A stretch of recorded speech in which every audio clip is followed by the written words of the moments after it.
Okay, so now we're moving on to chapter 11. We're going to talk about the nervous system.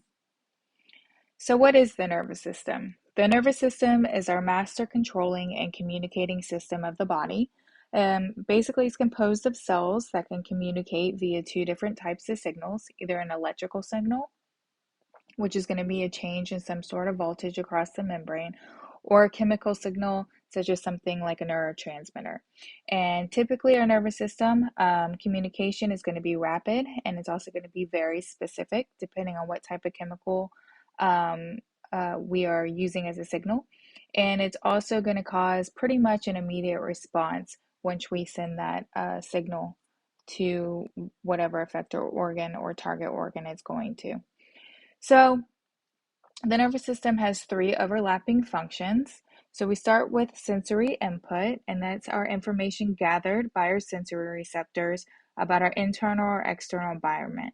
So input from either the inside or the outside of the body. It could be anything from our vision to touch on our skin, or it could be, something within our visceral organs inside. We could also have and collect sensory input from there. Then the second step is that we're going to send this information that we got from our sensory input to somewhere in our central nervous system, so our brain or spinal cord, so that we can process it, whatever we just perceived. The last step or the third step would be some sort of motor output. So now that we have processed this information in our brain and spinal cord, we can go in and activate some sort of effector organ, such as a muscle or a gland, in order to produce a response. So when we talk about the nervous system, we have two major divisions. One being the central nervous system, which I just talked about. That's where we're going to have our integration going on, where our nervous system is going to process and interpret that sensory information and decide what should be done with it. The second division of our nervous system is going to be a peripheral nervous system. And this is basically everything outside of our brain and our spinal cord. So when we talk about central nervous system, again, we're talking about the dorsal body cavity, consists of our brain and spinal cord. That's going to be our integration and control center so that we can interpret sensory information and determine what we need to do with it. Our peripheral nervous system is everything outside of our central nervous system, and it's going to mainly consist of nerves that are going to extend from our brain or our spinal cord. So if they extend from our spinal cord, we just call them spinal nerves, and if they extend from the brain, we call them cranial nerves. So our two major divisions are shown over here, and we can see what we have as their composition. So focusing a little bit more on the peripheral nervous system, the peripheral nervous system is further divided into two functional divisions.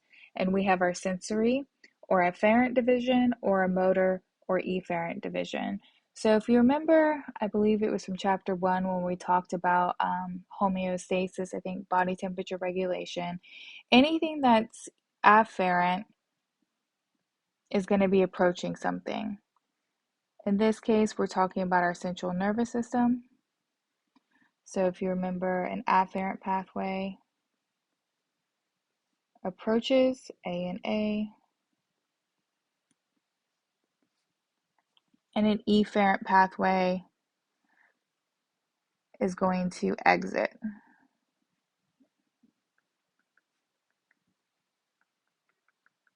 So our sensory, this is also our sensory, is an afferent pathway because it's approaching or sending information to our central nervous system. And then our motors are efferent pathway because we're after we process the information in our central nervous system, we can send it along the efferent or motor division in order to have some sort of output. So when we talk about the sensory or afferent division, we have two types of fibers. We have somatic sensory fibers, and these are going to be the fibers that are going to convey impulses from our skin, skeletal muscle, and joints to our central nervous system. And then we have our visceral sensory fibers, which are going to convey impulses from our visceral organs to the central nervous system. So organs that we have internally, such as our intestines, stomach, lungs, things like that. All of those would be visceral organs, and those would send impulses to the central nervous system using visceral sensory fibers. For the efferent or the motor division, we're going to transmit impulses from the central nervous system to effector organs in order to cause some sort of effect. So we can send these signals to muscles to cause them to contract, which we already talked about in the last chapter, or we can send these signals to glands to cause them to secrete. Um, so our motor efferent division is going to be further divided into the somatic nervous system. That's going to be our voluntary nervous system. And then we have our autonomic nervous system, which is our involuntary nervous system. We talked about our somatic nervous system in the last chapter when we were discussing skeletal muscle.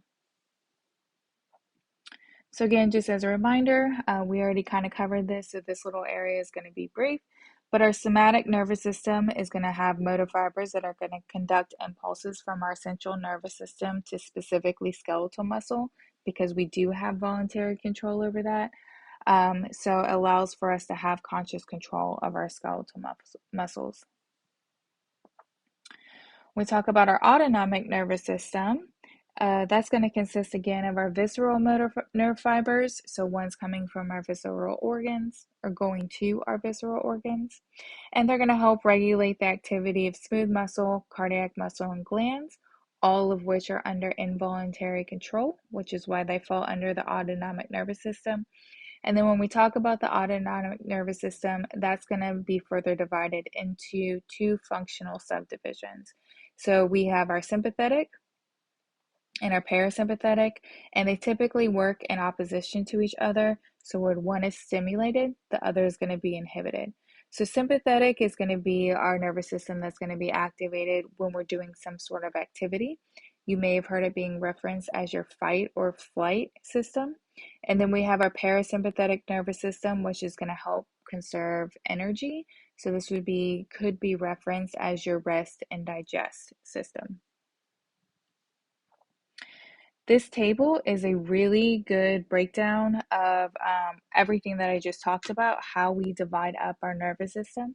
So the two main divisions of our nervous system, again, are our central nervous system here. That's our brain and our spinal cord. And then we have our peripheral nervous system here. The peripheral nervous system is going to be further broken down into our sensory or afferent division, and then our motor or efferent division. If we're talking about our motor or efferent division, we can break that division down into our somatic nervous system. That's our voluntary nervous system with skeletal muscles. So we covered this one in the last chapter, so chapter 9. And then we also have our autonomic nervous system, which is our involuntary nervous system, where we're going to conduct impulses from our central nervous system to everything that's not skeletal muscle. So basically our cardiac muscle, smooth muscle, and glands, all of which we do not have conscious control over.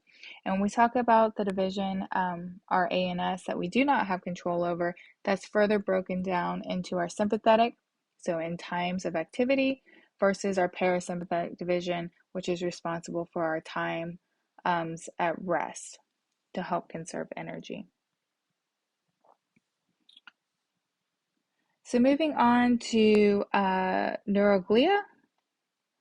This is basically, when we talk about neuroglia, these are the types of cells that we can find in our nervous tissue. So when we talk about nervous tissue, it's actually not predominantly made up of neurons like you might think. While there are neurons in there, and those are the excitable cells that can actually transmit the signals, most of the cells in nervous tissue are actually supporting cells that we call neuroglial cells or glial cells. And these are just going to have different functions to help support the activity of the neurons.